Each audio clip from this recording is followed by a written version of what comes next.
എല്ലാവർക്കും നമസ്കാരം. അപ്പോൾ നമ്മുടെ ബഷീറും ഒരു ആടും എന്ന പാഠഭാഗം എല്ലാവരും വായിച്ചല്ലോ. അറിയാൻ വയ്യാത്ത വാക്കുകളൊക്കെ എഴുതി പഠിക്കുകയും ചെയ്തു അല്ലേ? നമ്മൾ എത്ര വരെയാണ് പഠിച്ചത്? എന്തൊക്കെയാണ് പഠിച്ചത്? നമ്മൾ പഠിക്കുന്ന ഈ പാഠത്തിൽ എന്തിനെക്കുറിച്ചാണ് പറയുന്നത്? ഇതൊക്കെ നിങ്ങൾക്കറിയാവോ? പിന്നില്ലേ അല്ലേ? ഇതിനകത്ത് എന്തിനെക്കുറിച്ചുള്ള പഠനമാണെന്ന് പറയാം ഈ പാഠം. ബഷീറിൻ്റെ പാത്തുമ്മയുടെ ആട് എന്ന നോവലിനെ കുറിച്ചുള്ള ഒരു ചെറിയ പഠനം ആണ് ഈ പാഠഭാഗം. ഈ പാഠഭാഗത്തിൽ നിന്ന് നമുക്ക് എന്തൊക്കെ മനസ്സിലാക്കാം? ആരാണ് ഈ ബഷീർ എന്ന് മനസ്സിലായി അല്ലേ? ബഷീറിൻ്റെ രചനകളുടെ പ്രത്യേകതകൾ എന്തൊക്കെയാണെന്ന് മനസ്സിലായില്ലേ? ബഷീറിൻ്റെ ഭാഷ പഠിക്കാൻ വല്ല പ്രയാസവുമുണ്ടോ? നമുക്ക് പഠിപ്പിക്കുമ്പം അതിൽ പറഞ്ഞു തരേണ്ട വേർഡ്സ് പോലും വളരെ കുറവ്. എല്ലാം നിങ്ങൾക്ക് നല്ലപോലെ അറിയാവുന്ന വാക്കുകളാണല്ലേ? അത് ഒരു പ്രത്യേകത. പിന്നെ അദ്ദേഹം എങ്ങനെയുള്ള പ്രതിഭയായിരുന്നു എന്നാണ് പഠിച്ചത്? എൻ്റെ കൂടെ പറയാമോ? മലയാളത്തിൻ്റെ മൗലിക പ്രതിഭയായിരുന്നു വൈക്കം മുഹമ്മദ് ബഷീർ. വൈക്കം മുഹമ്മദ് ബഷീറിനെ ഏത് പേരിലാണ് അറിയപ്പെട്ടിരുന്നത്? ആളുകൾ കൂടുതലായും ബഷീറിനെ എങ്ങനെയാണ് അറിയപ്പെട്ടിരുന്നത്? ബേപ്പൂർ സുൽത്താൻ. അറിയാമല്ലോ, ബേപ്പൂർ സുൽത്താൻ എന്ന പേരിലാണ് അറിയപ്പെട്ടത്. പിന്നെ ആശാനെ പോലെ തന്നെ ബഷീറും ഒരു ഡാഷ് ഗായകനാണ്. എന്ത് ഗായകനാണെന്നാണ് പറയുന്നത്? കുമാരനാശാനെ പോലെ ബഷീറും ഒരു സ്നേഹഗായകനാണ് അല്ലേ? പിന്നെ അദ്ദേഹത്തിൻ്റെ കൃതികളിലെല്ലാം നമുക്ക് എന്തിൻ്റെ വളകിലുക്കം കേൾക്കാൻ സാധിക്കും? പഠിപ്പിച്ചു കഴിഞ്ഞാൽ പിറ്റേ ദിവസം പഠിച്ചിട്ട് വരണം. ക്ലാസ്സിലാണെങ്കിൽ നമ്മൾ ചോദിക്കത്തില്ലേ? അതുപോലെ തന്നെയല്ലേ ഇതും? പറഞ്ഞു, എന്തിൻ്റെ വളകിലുക്കം കേൾക്കാം? വിശ്വമാനവികതയുടെ വളകിലുക്കം കേൾക്കാം. പുസ്തകം നന്നായി വായിക്കുകയും ക്ലാസ് ശ്രദ്ധിക്കുകയും ചെയ്യുന്നവർക്ക് ഈ ആൻസർ ഒന്നും പറയാൻ ഒരു വിഷമവുമില്ല. ഇനി തിരിച്ചു ചോദിക്കാം, വിശ്വമാനവികതയുടെ വളകിലുക്കം എവിടെയെല്ലാമാണ് കേൾക്കാൻ സാധിക്കുന്നത്? പറഞ്ഞേ, എവിടെയെല്ലാമാണ്? അദ്ദേഹത്തിൻ്റെ ഏതു കഥയിലും എന്ന് പറഞ്ഞാൽ എല്ലാ കഥകളിലും, പിന്നെയോ എല്ലാ നോവലുകളിലും എന്നു വേണ്ട ഒരു പോസ്റ്റ് കാർഡിൽ ഒരു 4 വരി എഴുതുകയാണെങ്കിൽ അതിൽ പോലും വിശ്വമാനവികതയുടെ വളകിലുക്കം കേൾക്കാം. പഠിച്ചായിരുന്നോ? വിശ്വമാനവികതയുടെ വളകിലുക്കം എവിടെയെല്ലാം കേൾക്കാം? ബഷീറിൻ്റെ നോവലുകളിൽ, ബഷീറിൻ്റെ കഥകളിൽ, ബഷീർ എഴുതുന്ന എന്തിലും. അതായത് ഒരു പോസ്റ്റ് കാർഡ് എടുത്തിട്ട് അതിൽ 4 വരി എഴുതിയാൽ അതിൽ പോലും വിശ്വമാനവികതയുടെ വളകിലുക്കം കേൾക്കാം. പിന്നെ എന്താ പഠിച്ചത്? ബഷീറിൻ്റെ പ്രത്യേകതകളിലൊന്ന്, ഈ ലോകത്തുള്ള സകല ജീവികളും ആരുടെ അവകാശികളാണ്? ഭൂമിയുടെ അവകാശികളാണ്. ഏത് കൃതിയിൽ അദ്ദേഹം ഇത് പറയുന്നത്? ഏത് കഥയിലാണ് അദ്ദേഹം അത് നേരിട്ട് പറയുന്നത്? അദ്ദേഹത്തിൻ്റെ എല്ലാ കഥകളിലും ഈ ആശയമുണ്ട്, എന്നാലും നേരിട്ട് പറയുന്നുണ്ട്.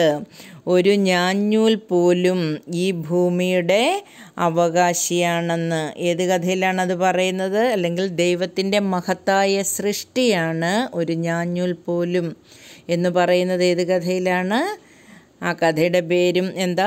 ഭൂമിയുടെ അവകാശികൾ എന്നാണ് അല്ലേ? പിന്നെന്തൊക്കെയാണ് പഠിച്ചത്? അദ്ദേഹത്തിൻ്റെ കൃതികളിൽ മിക്കവാറും ഗ്രാമീണ പ്രദേശങ്ങളാണ് വർണ്ണിതമാകുന്നത് അല്ലേ? അപ്പം ഗ്രാമവും ഗ്രാമത്തിലെ ആളുകളും ചുറ്റുപാടും, അതേപോലെ അദ്ദേഹത്തിൻ്റെ സമുദായത്തെക്കുറിച്ചുള്ള കഥകളും അദ്ദേഹത്തിൻ്റെ കുടുംബത്തെക്കുറിച്ചുള്ള കഥകളും ഒക്കെയാണ് അദ്ദേഹം കഥകൾക്ക് വിഷയമായി തിരഞ്ഞെടുത്തിട്ടുള്ളത്. പിന്നെ അദ്ദേഹത്തിൻ്റെ ഭാഷയ്ക്ക് എന്തോ ഒന്നും ഇല്ലെന്ന് പറഞ്ഞല്ലോ. എന്തില്ലെന്നാ പറഞ്ഞത്? അലങ്കാരങ്ങളില്ല എന്ന് പറഞ്ഞാൽ ഏതോ ഒരു കാര്യം പറഞ്ഞാലും ആ കഥാപാത്രം ആരാണോ അയാൾ പറയുന്നത്, ആ ഗ്രാമത്തിലെ ആളുകൾ എങ്ങനെ സംസാരിക്കുന്നുവോ അതേപോലെ തന്നെയാണ്. ഒരു കൃത്രിമത്വവും ഇല്ലാതെ, ഒരു അലങ്കാരങ്ങളും വെച്ചുകെട്ടുകളും ഒന്നുമില്ലാതെ ഓരോ കഥാപാത്രങ്ങളും ആ ഗ്രാമത്തിൻ്റേതായ രീതിയിൽ തന്നെ, ഗ്രാമീണരുടേതായ രീതിയിൽ തന്നെയാണ് സംസാരിക്കുന്നത്. അതുകൊണ്ടാണ് ഭാഷയിൽ എന്തില്ലെന്ന് പറഞ്ഞത്? അലങ്കാരങ്ങൾ ഇല്ല എന്ന് പറഞ്ഞത്. അദ്ദേഹത്തിൻ്റെ കുടുംബത്തിലുള്ളവരുടെ കഥ പറയുമായിരുന്നു എന്ന് പറഞ്ഞു. അതിനൊരു ഉദാഹരണം ഏത് കഥയാണ്? ഏതാണ് ആ പുസ്തകം? ഏതാ? പാത്തുമ്മയുടെ ആട്. പാത്തുമ്മയും ആടും ബഷീറും ബഷീറിൻ്റെ അമ്മയും അനുജന്മാരും അനുജത്തിയും അവരുടെ മക്കളും ഒക്കെ അടങ്ങുന്ന ഒരു കുടുംബത്തിൻ്റെ കഥയാണ് പാത്തുമ്മയുടെ ആട്. പക്ഷേ പാത്തുമ്മയുടെ ആടിലെ പ്രധാന കഥാപാത്രം ആര് തന്നെയാണ്? ആട് അല്ലേ? പാത്തുമ്മയുടെ ആടാണ് അതിലെ പ്രധാന കഥാപാത്രം. എന്താ, ഈ ആടിനെയൊക്കെ കഥാപാത്രമാക്കി കൃതികൾ രചിക്കാറുണ്ടോ? ഉണ്ടല്ലോ. ബഷീറിൻ്റെ അഭിപ്രായത്തിൽ ഈ ലോകത്തിലുള്ള സകല സൃഷ്ടികളും ദൈവത്തിൻ്റെ മഹത്തായ സൃഷ്ടിയാണ്. അതുകൊണ്ട് ഏത് ജീവികളെ വേണമെങ്കിലും കഥാപാത്രങ്ങളാക്കുന്നതിനോ പ്രധാന കഥാപാത്രങ്ങളാക്കുന്നതിനോ ആർക്ക് ബുദ്ധിമുട്ടൊന്നുമില്ല? ബഷീറിന് ബുദ്ധിമുട്ടൊന്നും ഇല്ല. ഇനി നമ്മൾ പാഠഭാഗത്തെക്കുറിച്ച്, അതായത് പാത്തുമ്മയുടെ ആടിൻ്റെ ഒരു ഭാഗം പഠിക്കുന്നുണ്ട്. അതിൽ ആദ്യത്തെ 2 ഭാഗം പഠിക്കുന്നുണ്ട്. അതിൽ ആദ്യത്തെ ഭാഗത്ത് രസകരമായ ഒരു കാര്യമാണ് അവതരിപ്പിക്കുന്നത് അല്ലേ? പാത്തുമ്മയുടെ ആട് വരുത്തി വയ്ക്കുന്ന വിനകളാണ് അല്ലേ? പാത്തുമ്മയുടെ ആടിൻ്റെ മേട് അല്ലെങ്കിൽ കുസൃതികളെക്കുറിച്ചാണ് പറയുന്നത് കേട്ടോ. അപ്പോൾ എന്ത് കഥയാണ് അവിടെ സംഭവിച്ചത്? നമ്മുടെ പാവം അബി അല്ലേ? അബി എന്ന കഥാപാത്രത്തിൻ്റെ ഹാഫ് ട്രൗസറിൻ്റെ മുൻവശം ആട് തിന്നു. അതിനോടനുബന്ധിച്ച് കുട്ടികളുടെ ലഹളയും ആ പ്രശ്നത്തിൽ നിന്ന് അബിയെ ബഷീർ രക്ഷിക്കുന്നതുമാണ് ആ കഥ. അതല്ലേ നമ്മൾ പഠിച്ച ആദ്യത്തെ സംഭവം. അപ്പോൾ അവിടെയുള്ള കുട്ടികളുടെ ആ സംസാര ഭാഷ ഒക്കെ അതേപോലെ തന്നെയാണ് അവതരിപ്പിച്ചിരിക്കുന്നത്. കുട്ടികൾ ഈ ആടിനെ ചീത്ത പറയുന്നതും അതിനെ അബിയിൽ നിന്ന് അല്ലെങ്കിൽ അബിയെ ആടിൽ നിന്ന് രക്ഷിക്കാൻ വേണ്ടി പിടിക്കുന്ന ആ പിടികളും വലികളും, ഒരാൾ വാലെ പിടിക്കുന്നു, ഒരാൾ കൊമ്പെ പിടിക്കുന്നു, ഒരാൾ അതിൻ്റെ പള്ളയ്ക്ക് പിടിച്ച് തള്ളുന്നു എന്ന് വേണ്ട, എല്ലാവരും. ഒരാളാണെങ്കിൽ കഴുത്തിൽ കെട്ടിപ്പിടിക്കുന്നു. ആരാ കഴുത്തിൽ കെട്ടിപ്പിടിച്ച് നിന്നയാൾ? ഒന്ന് പറയാവോ? ആരായിരുന്നു? അയ്യോ, ട്രൗസറെല്ലാം കടിച്ചു കഴിഞ്ഞപ്പോഴത്തേക്കിന് ഇനി കടിക്കാതിരിക്കാൻ ബലം പ്രയോഗിച്ച് ആടിൻ്റെ കഴുത്തിൽ കെട്ടിപ്പിടിച്ച് നിന്നത് ആരാണ്? നമ്മുടെ പാവം അബി അല്ലേ? എന്നാണേലും ഇതുങ്ങളെല്ലാവരും, ഈ കൊച്ചു കുട്ടികളെല്ലാവരും കൂടി നോക്കിയിട്ട് ആട് മാറിയോ അവിടുന്ന്? ഇല്ല. പിന്നെന്ത് ചെയ്തു? ഈ കുട്ടികളുടെ ബഹളം കേട്ടിട്ട് ആരിറങ്ങി വന്നു? നമ്മുടെ ബഷീർ അല്ലേ? നമ്മുടെ ബേപ്പൂർ സുൽത്താൻ വൈക്കം മുഹമ്മദ് ബഷീർ, അദ്ദേഹം ഇറങ്ങി വന്നു. ഈ സമയം അദ്ദേഹം എന്ത് ചെയ്യുകയായിരുന്നു? ഇവിടെ കുട്ടികൾ ഈ ലഹളയൊക്കെ കാണിക്കുന്ന ഈ സമയത്ത് കുട്ടികൾ ഈ പാത്തുമ്മയുടെ ആടിൻ്റെ വാലെ പിടിക്കുകയും കൊമ്പെ പിടിക്കുകയും ഒക്കെ ചെയ്ത സമയത്ത് ബഷീർ എന്ത് ചെയ്യുകയായിരുന്നു? ബഷീർ എന്ത് ചെയ്യുകയായിരുന്നു? വ്യായാമം ചെയ്യുന്നതിന് വേണ്ടി, വ്യായാമം എന്നുള്ളതിന് പകരം മറ്റൊരു വാക്കല്ലേ ഇവിടെ പറഞ്ഞിട്ടുള്ളത്? ഏതാണ് ആ വാക്ക്? കസർത്ത് അല്ലേ? കസർത്ത് ചെയ്യുവാൻ വേണ്ടി ലങ്കോട്ടിയൊക്കെ കെട്ടി നിൽക്കുന്ന സമയത്താണ് ഇത് കേൾക്കുന്നത്. കേൾക്കുക തന്നല്ല, സംഭവം കണ്ടപ്പോൾ പ്രശ്നം ഇത്തിരി രൂക്ഷമാണെന്ന് മനസ്സിലായിട്ട് അദ്ദേഹം എന്ത് ചെയ്തു? അദ്ദേഹം തോർത്തുമുണ്ടൊക്കെ എടുത്ത് പെട്ടെന്ന് വന്നു. ഇങ്ങോട്ട് വന്നിട്ട് എന്ത് ചെയ്തു? ആടിൻ്റെ ചെവിയിൽ പിടിച്ച് വലിച്ചു മാറ്റി. ആരെ രക്ഷിച്ചു? അബിയെ രക്ഷിച്ചു. രക്ഷിച്ചു കഴിഞ്ഞിട്ട് കരഞ്ഞ അബിയോട് അദ്ദേഹം എന്താ പറഞ്ഞത്? ബാപ്പ തല്ലുമെന്ന് പറഞ്ഞ് കരഞ്ഞപ്പോഴെന്താ പറഞ്ഞത്? അതൊക്കെ നേരത്തെ ഓർക്കണം, ഇങ്ങനെയുള്ള കുസൃതികളൊന്നും കാണിക്കരുതെന്ന് പറഞ്ഞു. ഇനി പോട്ടെ, എന്ത് കുസൃതിയാണ് ഈ അബി കാണിച്ചത്? അബി എന്ത് കുസൃതിയാണ് കാണിച്ചത്? അബി കാണിച്ചത് എന്താന്ന് വെച്ചാൽ, അബി വെള്ളയപ്പം തിന്നുമായിരുന്നു. വെള്ളയപ്പം ഒരെണ്ണം തിന്നിട്ട് കുറച്ച് ഭാഗം ആർക്ക് കൊടുത്തു? ആടിന് കൊടുത്തു. എന്നിട്ട് ബാക്കി എന്നാ ചെയ്തു? കുറച്ച് പോക്കറ്റിലേക്ക് തിരികെ വെച്ചിട്ട് ആടിനോട് എന്താ തിന്നോളാൻ പറഞ്ഞല്ലേ? ആട് എന്നാ ചെയ്തു? ആടിന് കൊടുത്തത് തിന്നു. അവസാനം അബിയുടെ പോക്കറ്റിലിരുന്നതും കൂടി തിന്നാൻ ശ്രമിച്ചു. അതിൻ്റെ ഭാഗമായിട്ട് പോക്കറ്റോടെ ഇങ്ങനെ കടിച്ച് കീറിയെടുത്ത് ആടതങ്ങ് തിന്നു. പാത്തുമ്മയുടെ ആടിൻ്റെ നല്ല സ്വഭാവമാണല്ലോ അല്ലേ? പാത്തുമ്മയുടെ ആട് എന്തും തിന്നും. ഞാൻ പറഞ്ഞിരുന്നല്ലോ കഴിഞ്ഞ ദിവസം, പാത്തുമ്മയുടെ ആടിന് ഇല വേണം, പുല്ല് വേണം, അങ്ങനെ ഒന്നുമില്ല. എന്ത് കിട്ടിയാലും തിന്നുന്ന സ്വഭാവക്കാരിയാണ് ആട്.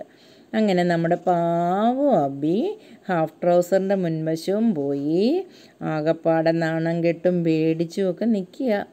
അവസാനം ബഷീർ എന്ത് ചെയ്തു? ബാപ്പയോടാരും പറയുന്നില്ലെന്ന് പറഞ്ഞ് ആശ്വസിപ്പിച്ചു. കൂടെയുള്ള കുട്ടികളോട് പറഞ്ഞ് ഇക്കാര്യങ്ങളൊക്കെ രഹസ്യം പാലിക്കാൻ.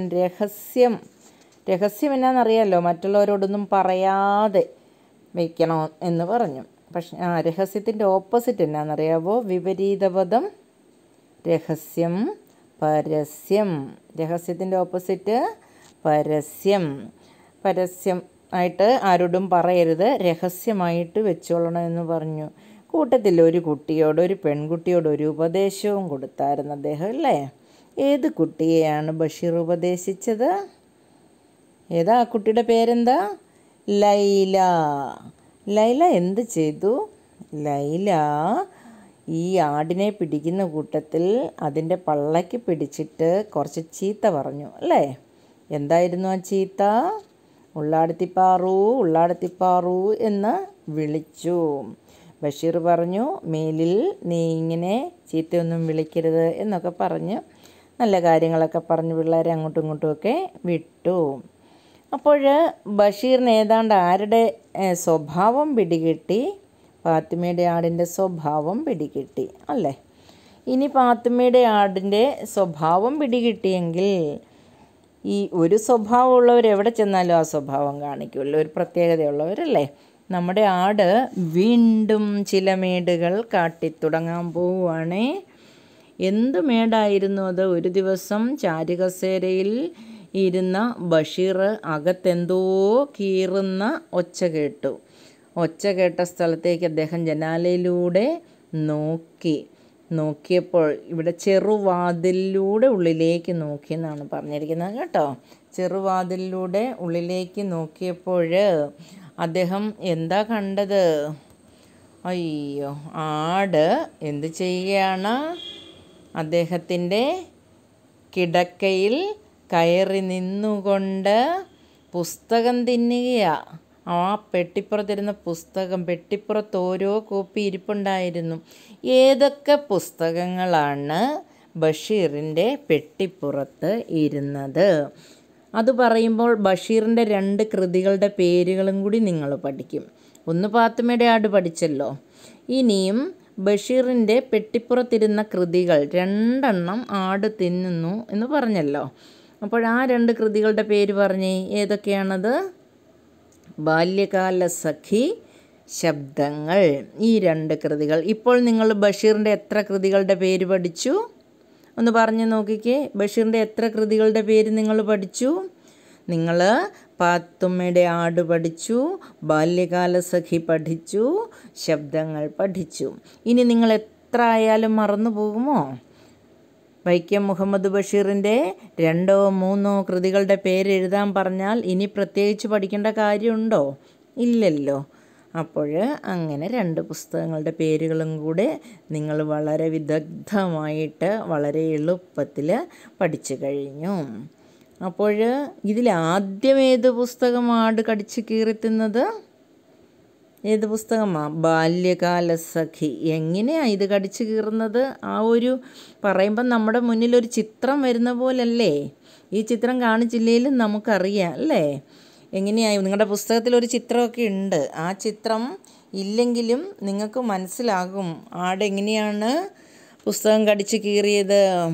മുൻകാലുകൊണ്ട് അതിൽ ചവിട്ടിയിട്ട് 2ഉം 3ഉം പേജുകളായി കടിച്ച് കീറി തിന്നുകയാണല്ലേ. അപ്പോൾ ബഷീർ ദേഷ്യപ്പെട്ടോ? എവിടെ, ബഷീർ ദേഷ്യപ്പെടുമോ അല്ലേ?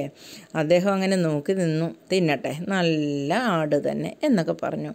പിന്നീട് രണ്ടാമതായി വേറൊരെണ്ണം ഇരിപ്പുണ്ട്. ബഷീർ വിചാരിച്ചു വിമർശകരിഷ്ടം പോലെ വിമർശനങ്ങളൊക്കെ നടത്തിയിട്ടുള്ള ബഷീറിനെ വിമർശനങ്ങൾ കൊണ്ട് ഭയപ്പെടുത്തിയ ഒരു കൃതിയാണത്. ഏതാണ് ആ കൃതി? ഒരുപാട് വിമർശന പീരങ്കിയുണ്ടകൾ, ഘോരമായ കഠിനമായ വിമർശന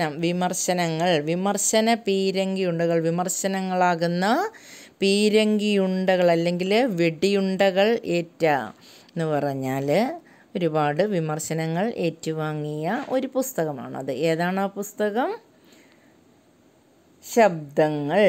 ആ ശബ്ദങ്ങൾ ആട് തിന്നത്തില്ലായിരിക്കും എന്ന് വിചാരിച്ചു. പക്ഷെ അങ്ങനെ വല്ലതും ആണോ? ആ പുസ്തകം തൊടാൻ ഈ ആട് ധൈര്യപ്പെടുമോ എന്നൊക്കെ പറയുന്നുണ്ട്. പക്ഷേ അതിന് യാതൊരു സങ്കോചവുമില്ല. സങ്കോചം എന്ന് പറഞ്ഞാൽ ഒരു മടിയുമില്ലല്ലേ. സങ്കോചത്തിൻ്റെ ഓപ്പോസിറ്റ് വികാസം എന്നാണ് കേട്ടോ. സങ്കോചിക്കുക, ചുരുങ്ങുക എന്നും കേട്ടോ. എന്താണ്?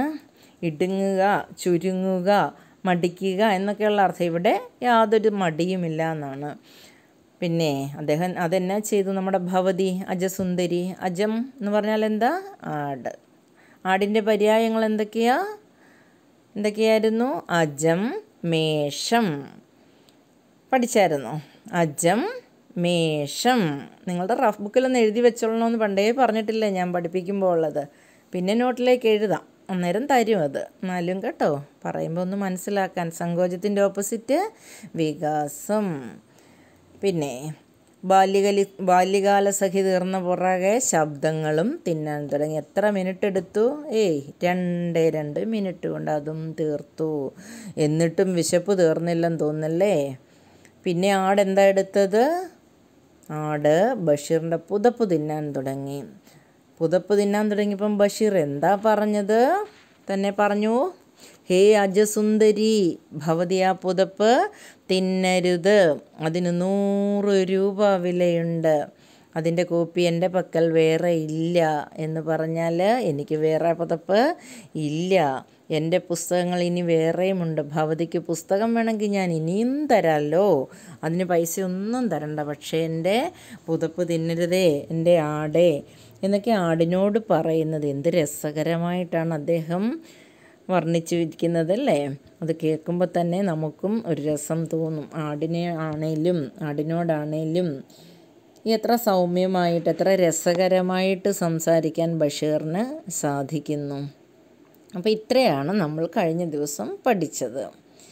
ഇതിൻ്റെ ബാക്കി പഠിക്കാം. എന്നാൽ നോക്കിക്കോ. എന്നിട്ട് ആടിനെ ഓടിച്ചു പുറത്തിറക്കി. പുറത്ത് എന്നുള്ളതിൻ്റെ ഓപ്പോസിറ്റ് എന്താ? അകത്ത്.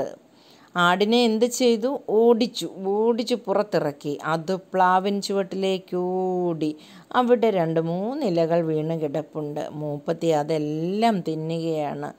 ആടിന് വലിയ ഇഷ്ടമുള്ള ഇലയാണല്ലേ പ്ലാവില.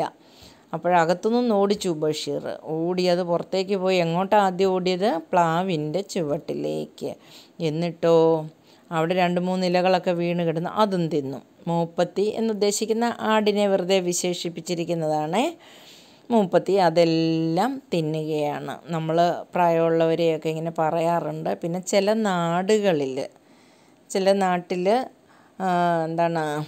മൂപ്പര് അങ്ങനെ ഏതാണ്ട് ഇദ്ദേഹത്തിൻ്റെ നാട് കോഴിക്കോട്. ആ കോഴിക്കോട്ട് ആളുകളൊക്കെ ഇങ്ങനെ സംസാരിക്കുമ്പം ഒരാളെക്കുറിച്ച് പറയുകയാണെങ്കിൽ മൂപ്പരിങ്ങോട്ട് വന്നോ, മൂപ്പരപ്പോഴേ പറഞ്ഞതല്ലേ, ഈ രീതിയിലൊക്കെ സംസാരിക്കാറുണ്ട് കേട്ടോ. മൂപ്പരുടെ കാര്യം പറഞ്ഞിട്ട് യാതൊരു കാര്യമില്ല എന്നൊക്കെ ആളുകളെ വിശേഷിപ്പിക്കാൻ വേണ്ടി ആണുങ്ങളെ മൂപ്പരെന്നും പെണ്ണുങ്ങളെ അല്ലെങ്കിൽ സ്ത്രീകളെ മൂപ്പത്തി എന്നും ഒക്കെ പറയാറുണ്ട്. പുരുഷന്മാരെ മൂപ്പരെന്ന് പറഞ്ഞ് കാര്യങ്ങൾ പറയാറുണ്ട്, സ്ത്രീകളെ തിരിച്ച് മൂപ്പത്തിന്ന്. അത് നമ്മുടെ നാട്ടിലുമൊക്കെ കുറച്ച് ആളുകളൊക്കെ പറയാറുള്ള വാക്കാണ്, നിങ്ങളും കേട്ടിട്ടുണ്ടാവും.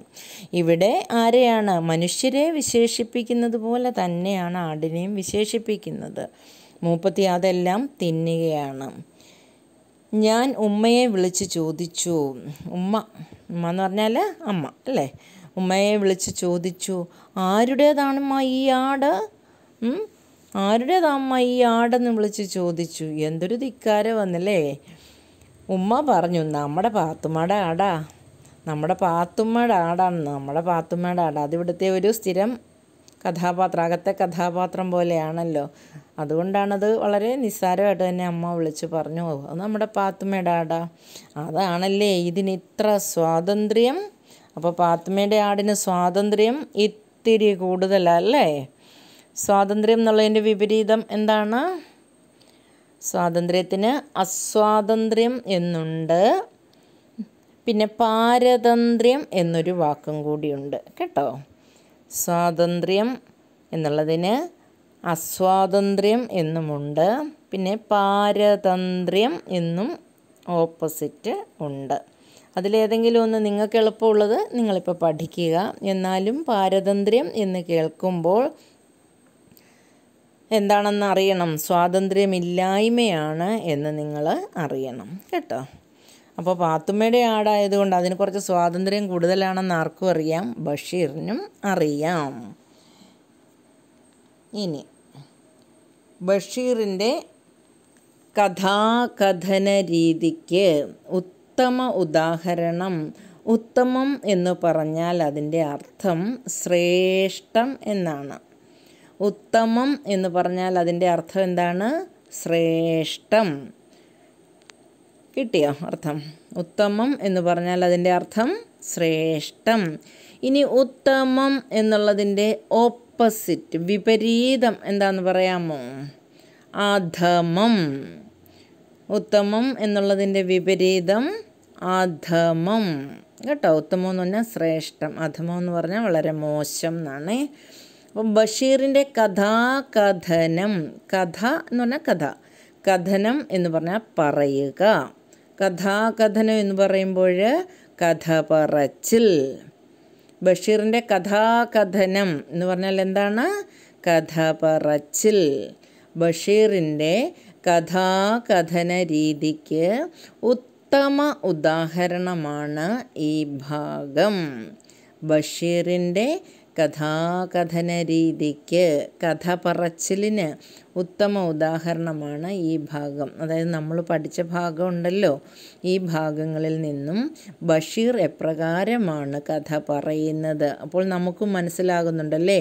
ബഷീർ കഥ എഴുതുകയല്ല, വരമൊഴിയിൽ അല്ല, ശരിക്കും വാമൊഴിയിൽ ആണ് കഥ നമ്മുടെ മുന്നിലേക്ക് വരുന്നത്. എഴുതുന്നത് പോലെയല്ല, പറഞ്ഞ് നമ്മുടെ മുന്നിലിരുന്ന് നമ്മളോട് പറയുന്നത് പോലെയാണ് അദ്ദേഹം കഥ എഴുതുന്നത് എന്ന് മനസ്സിലായല്ലോ. അതേപോലെ കഥയിലെ ഭാഷയും സംഭവങ്ങളും ഒക്കെ നമുക്ക് പരിചിതമാണ്. നമ്മളും ആ കഥയിലൊരു ഭാഗമാണോ എന്ന് നമുക്ക് തോന്നിപ്പോകും. നമ്മളും ഇതൊക്കെ കാണുകയാണ്. പാത്തുമ്മയുടെ ആടിനെ, ഈ അബിയെയും അബിയുടെ ബഷീർ ആടിൻ്റെ ചെവിക്ക് പിടിക്കുന്നതെല്ലാം നമ്മുടെ കണ്ണിൻ്റെ മുന്നിൽ ഒരു ചിത്രം പോലെ വരികയാണ്. ഇതൊക്കെയാണ് ബഷീറിൻ്റെ രചനയുടെ ഒരു പ്രത്യേകത. ഇനി നർമ്മം കലർന്ന വാക്കുകൾ. നർമ്മം കലർന്ന എന്ന് പറഞ്ഞാൽ, നർമ്മം എന്ന് പറഞ്ഞാൽ ഫലിതം, തമാശ കേട്ടോ, രസകരമായ. നർമ്മം കലർന്ന വാക്കുകൾ ആസ്വാദ്യകരമാണ്. നമുക്ക് അദ്ദേഹത്തിൻ്റെ എഴുത്തുകൾ വായിക്കുമ്പോൾ ചിരി വരും അല്ലേ, സന്തോഷം ഉണ്ടാവും, ആസ്വദിക്കാൻ ഇഷ്ടം തോന്നും, കേൾക്കാൻ ഇഷ്ടം തോന്നും. എന്നാൽ അതേപോലെ തന്നെ അതിനകത്തെ ഫലിതം, നർമ്മം ആസ്വദിക്കാനും കൂടുതൽ വായിക്കാനും നമുക്ക് പ്രേരണ വരും. ശരിക്കും പാത്തുമ്മയുടെ ആടിലെ ഇത്രയും ഭാഗം വായിച്ചു കഴിഞ്ഞപ്പോൾ നിങ്ങളുടെ മനസ്സിലും തോന്നിയിട്ടുണ്ടാവും എന്താ, ബഷീറിൻ്റെ കൃതികൾ കിട്ടിയിരുന്നെങ്കിൽ വായിക്കാമായിരുന്നു, ലൈബ്രറി ഒന്ന് തുറന്നിരുന്നു എങ്കിൽ, സ്കൂളൊന്ന് തുറന്നിരുന്നു എങ്കിൽ ഞങ്ങൾക്കും വായിക്കാമായിരുന്നു. അദ്ദേഹത്തിൻ്റെ നോവലുകളാണെങ്കിൽ പോലും ഒരുപാട് പേജൊന്നുമില്ല, ചെറിയ ചെറിയ ബുക്കുകളാണ്. സാധാരണ നോവലിനെ അപേക്ഷിച്ച് ബഷീറിൻ്റെ നോവലൊക്കെ വായിക്കാൻ സുഖവുമുണ്ട്, അധികം പേജുകളില്ല, അതുകൊണ്ട് എളുപ്പം വായിച്ച് തീർക്കുകയും ചെയ്യാം. പിന്നെ നല്ല കഥകളുമുണ്ട്, ചെറിയ കഥകളുമൊക്കെ ഉണ്ട്. നിങ്ങൾക്കും സൗകര്യം കിട്ടുമ്പോൾ വായിക്കണം. ഇത് വായിക്കാൻ ഒന്നാമത്തെ കാര്യം വളരെ ഈസി ആയിട്ട് വായിച്ചാൽ മനസ്സിലാകുന്ന ഭാഷ, വളരെ എളുപ്പം മനസ്സിലാകും. പിന്നെ കുറച്ചൊക്കെ ഒരു നർമ്മം, തമാശ കലർത്തിയാണ് അദ്ദേഹം എഴുതുന്നത് അല്ലേ. അദ്ദേഹം ആ ആടിനോട് സംസാരിക്കുന്നതിൽ തന്നെ തമാശയില്ലേ. ഏതാണ് അജസുന്ദരി ഭവതി എന്നൊക്കെ പറഞ്ഞാണ് പറയുന്നത്. പിന്നെ അതേപോലെ കുഞ്ഞുങ്ങളുടെ സംസാരത്തിൽ നിന്ന് നമുക്ക് കുറച്ച് കാര്യങ്ങളൊക്കെ മനസ്സിലാകും അല്ലേ, കേൾക്കുമ്പോൾ ഒരു രസം. അതേപോലെ കീശയിലുള്ളത് കീശയോടെ തിന്നും, അതിൻ്റെ കാര്യങ്ങൾ പറയുമ്പോഴാണേലും ആ അബിയുടെ ഹാഫ് ട്രൗസറിൻ്റെ മുൻവശം തിന്നാനുണ്ടായ കാര്യം, ആടിന് അപ്പം കൊടുത്തിട്ട് അപ്പം പോക്കറ്റിൽ വെച്ചപ്പം ആട് ആ അപ്പം തിന്നാൻ വേണ്ടി പോക്കറ്റോടെ കടിച്ച് കീറി. ആ സംഭവങ്ങളൊക്കെ വർണ്ണിക്കുന്നിടത്ത് വളരെ രസകരമായിട്ടുള്ള അവതരണമാണ്. അതുകൊണ്ടാണ് ഇങ്ങനെയൊക്കെ എഴുതുന്നത് കൊണ്ടാണ് ഇത് കൂടുതൽ ആസ്വാദ്യമാണ് എന്ന് പറയുന്നത്. നർമ്മം കലർന്ന വാക്കുകൾ ആസ്വാദ്യകരമാണ്. ഈ നർമ്മത്തെക്കുറിച്ച് പറഞ്ഞപ്പോൾ ഞാൻ നിങ്ങളോട് പഠിപ്പിച്ചുകൊണ്ടിരുന്നപ്പോൾ പറഞ്ഞില്ലേ, ഒരു കവിയുടെ പേര് ഓർമ്മയുണ്ടോ? ചിരിക്കുന്ന കഥ കേട്ടാൽ ഇരിക്കും. അതായത് ആളുകൾ കേൾക്കാനിരിക്കണമെങ്കിൽ കഥ ചിരിക്കാൻ കൂടി ഉള്ളതാവണം. ചിരിക്കുന്ന കഥ കേൾക്കാനാണ് ആളുകൾക്ക് ഏറെ ഇഷ്ടം എന്ന് പറഞ്ഞ കവി ആരാണ്? മിടുക്കരാണെങ്കിൽ ഇപ്പോൾ പറയും. ആരാണ്? കുഞ്ചൻ നമ്പ്യാർ. നമ്മുടെ തുള്ളൽ പ്രസ്ഥാനത്തിൻ്റെ ഉപജ്ഞാതാവായ കുഞ്ചൻ നമ്പ്യാർ. അദ്ദേഹം എന്താ പറഞ്ഞത്? ചിരിക്കുന്ന കഥ കേട്ടാൽ ഇരിക്കും, ആയതല്ലെങ്കിൽ തിരിക്കും. ചിരിക്കാത്ത കഥയൊക്കെയാണ് പറയുന്നതെങ്കിൽ വന്ന പോലെ ആളുകൾ തിരിച്ചു പോകുമെന്ന്. ശരിയായിരിക്കുമല്ലേ? നിങ്ങൾക്കൊക്കെ ഇഷ്ടമല്ലേ കോമഡി പരിപാടികൾ? സീരിയസ് ആയിട്ടുള്ള ഒരു വിഷയത്തെക്കുറിച്ച് അവതരണം നടക്കുന്നതിനേക്കാൾ ഒരു കോമഡി പരിപാടി കേൾക്കുകയാണെങ്കിൽ നിങ്ങളൊക്കെ അവിടേക്ക് പോകും അല്ലേ. അപ്പം മനുഷ്യൻ്റെ ജന്മനാ ഉള്ള സ്വഭാവമായത് രസകരമായ ആസ്വാദ്യകരമായ കാര്യങ്ങൾ നർമ്മത്തിൽ കലർത്തി പറഞ്ഞാൽ അത് കേൾക്കാൻ എല്ലാവർക്കും ഇഷ്ടമാണ്. ഇഷ്ടമില്ലാത്തവരാരും കാണില്ല. ഇനി വായിക്കുമ്പോൾ പുസ്തകങ്ങൾ തിന്നുന്ന ആടിനെ നമുക്ക് കാണാം. വരികളിൽ വാക്കുകൾ കൊണ്ട് ചിത്രം വരയ്ക്കുന്ന ഈ രീതി. ശരിക്കും പുസ്തകം ആട് കടിച്ച് കീറുന്ന കാര്യം പറയുമ്പോൾ ഈ പുസ്തകത്തിലൊരു പടം ഉണ്ട്, ആ ചിത്രം ഇല്ലെങ്കിലും നമ്മുടെ മനസ്സിലുണ്ട്. ആട് കിടക്കയിൽ ചാടി കീറുന്നു, പെട്ടിപ്പുറത്തിരിക്കുന്ന പുസ്തകത്തിൻ്റെ പുറത്ത് 2 കാല് മുൻകാലുകൾ കുത്തുന്നു, ഈ ഓരോന്നും 2 വീതം കടിച്ച് കീറുന്നു. നമ്മുടെ കൺമുന്നിൽ നിൽക്കുകയാണ് ആ ചിത്രം. അപ്പം ഇങ്ങനെ മനസ്സിൽ നിന്നും, അതായത് വാങ്മയ ചിത്രം എന്നൊക്കെ പറയും കേട്ടോ. വാക്കുകൾ കൊണ്ട് ചിത്രം വരയ്ക്കുക. വാക്കുകൾ കൊണ്ട് ശരിക്കും പറയുകയാണ്, എന്നാലും ചിത്രം വരച്ച പോലെ നമ്മുടെ മുന്നിൽ, നമ്മുടെ കൺമുന്നിൽ ഈ ഒരു സംഭവം ഉണ്ടാവുന്നു. അങ്ങനെ വരയ്ക്കാൻ എഴുതാനുള്ള കഴിവിനെയാണ് വാങ്മയ ചിത്രം എന്ന് പറയുന്നത്. വാങ്മയ ചിത്രം അല്ലെങ്കിൽ വാക്കുകൊണ്ട് ചിത്രം വരയ്ക്കുക എന്ന് പറയുന്നത്. ഈ രീതി മലയാളത്തിൽ വളരെ കുറച്ച് എഴുത്തുകാർക്ക് മാത്രമേ ഉള്ളൂ. ബഷീറിൻ്റെ കഥ വായിച്ചാൽ ബാക്കി വായിക്കണമെന്ന് തോന്നും, ബാക്കി കേൾക്കാനൊരാഗ്രഹം തോന്നും. ഒട്ട് വായിക്കാൻ ഒരു വിഷമവും ഇല്ലതാനും. ഇതെല്ലാവർക്കും ഈ ഗുണം ഉണ്ടാവത്തില്ല. എല്ലാവരും നല്ല എഴുത്തുകാരാണ്, പക്ഷേ കുറച്ചുകൂടി മനസ്സിരുത്തി കുറച്ചുകൂടി കഷ്ടപ്പെട്ട് ശ്രമിച്ചാലൊക്കെ ചിലപ്പം ബാക്കിയുള്ളത് മനസ്സിലാക്കാൻ പറ്റുള്ളൂ. ഈ ഒരു വിഷമം മാത്രം ആരുടെ കൃതിക്കില്ല? ബഷീറിൻ്റെ കൃതിക്കില്ല. അതുകൊണ്ട് നിങ്ങളെല്ലാവരും എന്നാ ചെയ്യും? ബഷീറിൻ്റെ കൃതികൾ വായിക്കാൻ പറ്റുമ്പോൾ ധാരാളമായിട്ട് വായിക്കണം.